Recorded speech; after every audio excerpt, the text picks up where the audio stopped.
Well, hey there, Mama, and welcome back to the Mom's Overcoming Overwhelm podcast, episode number 163. I'm Emily McDermott, and I'm here beside you on this journey as we work together to declutter your home, head, and heart. I am always looking at the answers to the membership questions in the free Facebook group at tinyurl.com/moms overcoming overwhelm. And all the time I hear, Emily, I'm so overwhelmed by clutter and I don't know where to start. Can you please help me? And I have felt overwhelmed by many things in my life, including clutter. I'm actually in a season of things being very full and busy, and it's really easy to feel that overwhelmed feeling that you just want to avoid things rather than tackle them and maybe get over that overwhelm.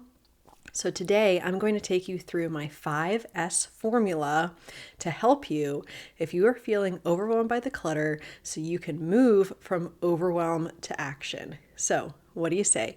Grab the notebook and pen and let's dive into today's episode.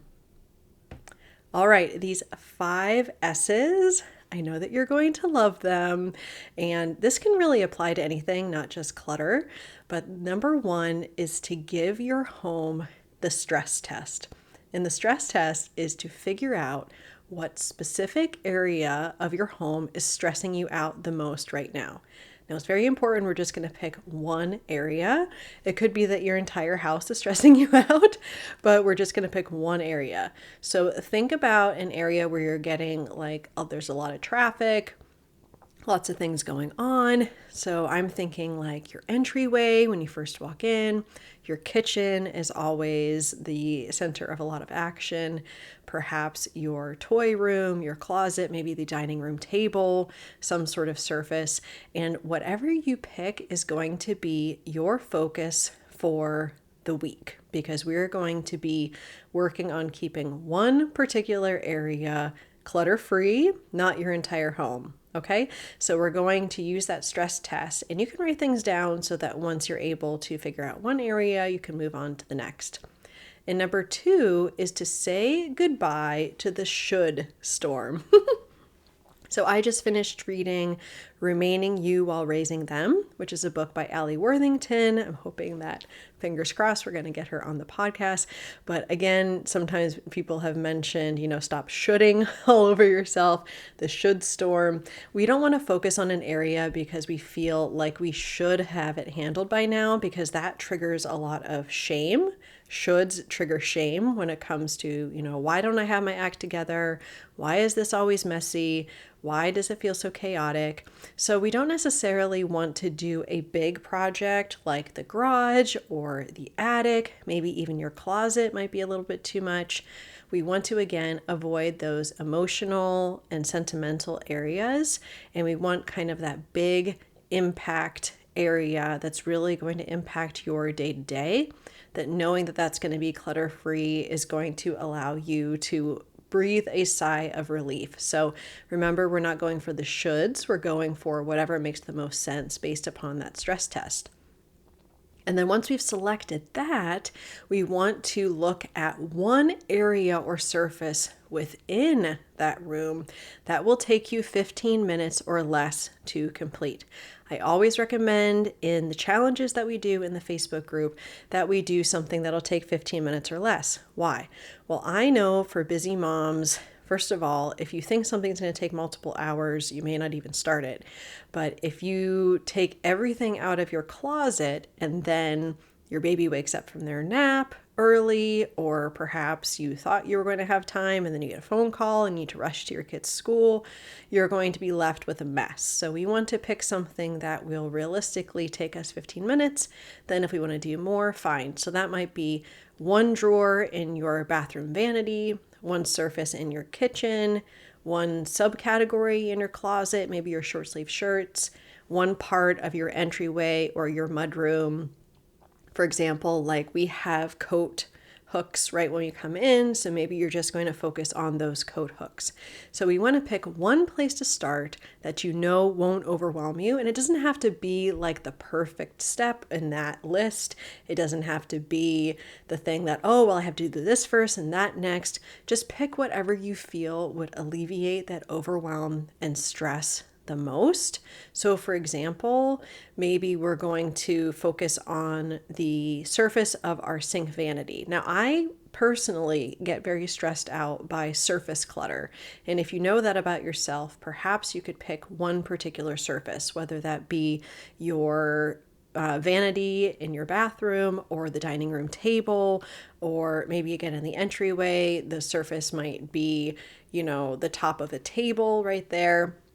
So just picking one particular surface in one particular area that you know that you can declutter in 15 minutes, but also can maintain within 10 to 15 minutes at most a day, hopefully less.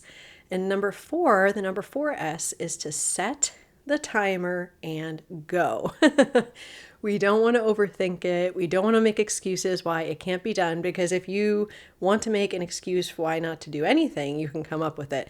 And if you do get interrupted by a kid or a phone call or something after 5 minutes, do your best to come back to it later until the 15 minutes are done, because we are trying to prove our identity through small wins, which is something that I learned in Atomic Habits from James Clear. It's called identity-based habits. So if we're able to say, I am a person that values a clutter-free, tidy home, then we're going to be proving it to ourselves with these small wins of being able to clean this particular surface or this particular area and keeping it that way for the week. Because in order to have any momentum, we first have to get unstuck based upon a small but very decisive action. Okay, so then the 5th S is to systemize, or to create a system around how you're going to keep that one area clutter-free this week. So let's go to the dining room table, because that is a big one for me in our home. Like anytime we get Amazon packages, that tends to be where they go. Any kind of like library books from the kids, it seems to be like this magnet, right? So what can we do to systemize that? We can do some sort of habit stacking, which would be after I'm done cleaning up the kitchen, I will go see if there's anything on the dining room table, open up Amazon packages and recycle the packaging. Or if I see library books on the dining room table, I will gently remind my children that the books belong on the bookshelf and not on the table. The thing about surfaces especially is that clutter attracts clutter. And if there's clutter on there, people think it's okay to just put more stuff on there. So that's why it's really important to develop these systems to maintain that clutter-free environment. You can also ask yourself, is there some sort of product or tool that will help me maintain this? When it comes to the top of your vanity, if you have products all over the place, maybe you could have a small bin or basket. That's what I use, that goes underneath my vanity. Something really simple to kind of corral everything so that you're able to keep that clear. So I hope that that's helpful. Again, let's go through these 5 S's. So number 1 is to give your home the stress test.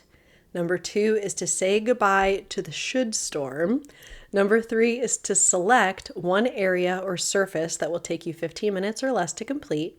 Number 4 is to set the timer and go. Try not to think too much about it. And number 5 is to systemize how you're going to keep that one area clutter-free this week. And I would love it if you could come over to the group at tinyurl.com/moms overcoming overwhelm and share how it is going for you. Now, as I mentioned before, I am moving to Thursday only for the podcast episodes, but I am planning to be a lot more active in the group. So I appreciate your support, and I will see you next Thursday. Bye for now.